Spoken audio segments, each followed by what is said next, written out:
Hi Math 95. In this video I'm going to give you a quick preview of section 8.2 where we're going to discuss what are called graphs of functions. In 8.1, remember, we introduced the idea of a function and we introduced some special notation as well. We talked about how for a function we have to make sure that each number from the domain goes to only one number in the range. You can't have one number from the domain like 1x, a single value of x, going to two values for y or two things in the range. That violates that being a function. That would make that relation not a function.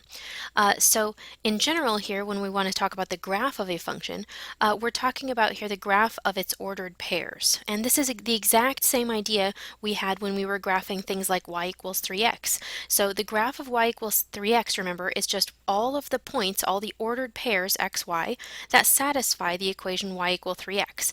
Now this isn't making use of that function idea yet where we're using the f of x notation, but we certainly could make use of that notation. Let me sort of get my pen here. So we could instead make use of function notation to write instead something like this. Oops, I'm sorry about the not equal sign there. This is supposed to be an equal sign. There we go. So if instead we use function notation like this, f of x equals 3x here, then what we're really saying is that the graph of this thing is going to be all of the points when you plug in x, you're going to be producing a corresponding value of y, right? You're just still going to be graphing all of the points that are going to satisfy this relationship here. So if we wanted to try to produce the graph of a function, for example, here we have the function f of x equals negative 3x plus 1, what we can do is just produce a bunch of points that are going to live on the graph, right? Produce a bunch of the ordered pairs.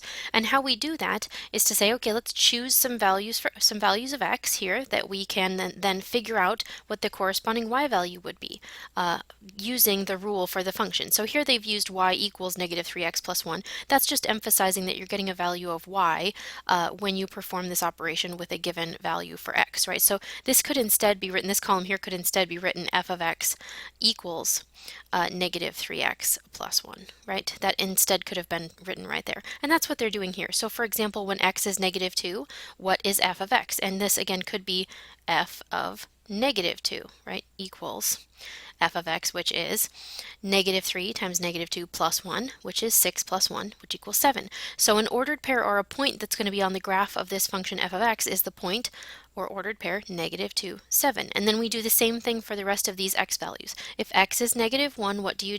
You replace x with negative 1 in the rule for the function, negative 3 times x, which is negative 1, plus 1, and then you perform the arithmetic, and then we get another ordered pair. And we keep going, and we keep going, and we keep going, producing more and more and more ordered pairs. We could get lots and lots and lots of these, right? But perhaps 5 points is enough for us to get an idea what the graph of this function is going to look like.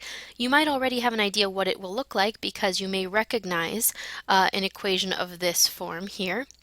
Notice this is y in the form y equals mx plus b, right? And here we're just emphasizing that we are using this as an idea of being a function, right?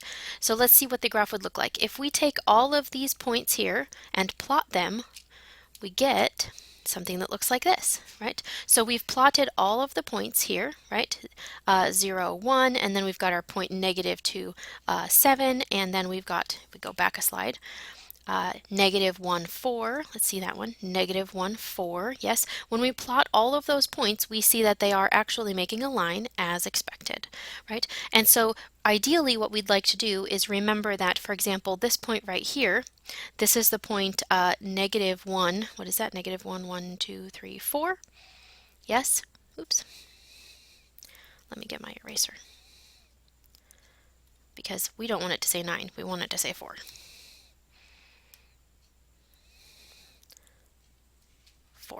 There we go.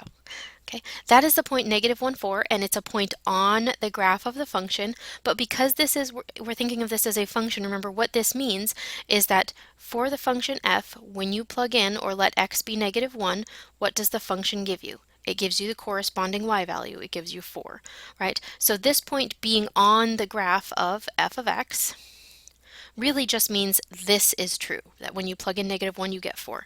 Similarly, for this point here, right? This is the point -2, 7. So ideally, what you could also say then is that when you plug in -2 into the function f, the function gives you what? 7, right? And that's what it means for -2, 7 to be a point on the graph of f. It means that f of -2 is 7. And that's enough of a preview of what you're going to be seeing for graphs of functions in section 8.2.